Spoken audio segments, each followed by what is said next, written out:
أعوذ بالله من الشيطان الرجيم. بسم الله الرحمن الرحيم. الحاقة ما الحاقة، وما أدراك ما الحاقة. كذبت ثمود وعاد بالقارعة.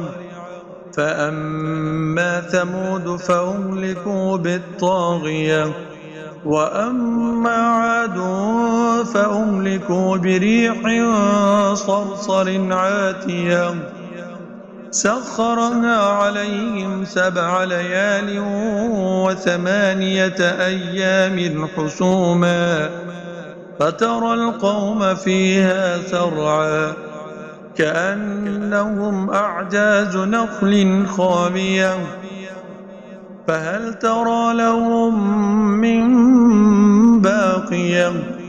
وجاء فرعون ومن قبله والمؤتفكات بالخاطية، فعصوا رسول ربهم فأخذهم أخذة رابية. إنا لما طغى الماء حملناكم في الجارية لنجعلها لكم تذكرة وتعيها أذن واعية.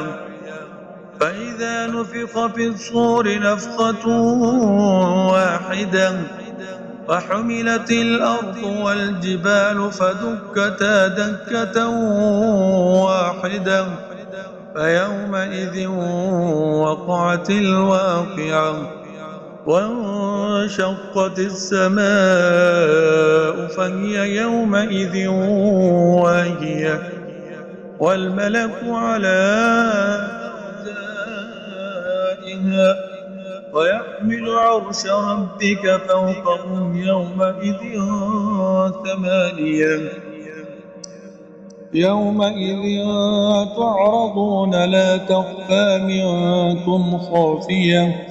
فأما من أوتي كتابه بيمينه فيقول هاؤم اقرءوا كتابيه إني ظننت أني ملاق حسابيه.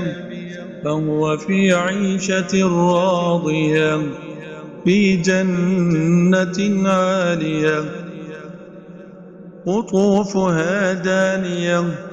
كلوا واشربوا هنيئا بما أسلفتم في الأيام الخالية. وأما من أوتي كتابه بشماله فيقول يا ليتني لم أوت كتابيه ولم أدر ما حسابيه. يا ليتها كانت القاضية ما أغنى عني ماليه هلك عني سلطانيه. خذوه فغلوه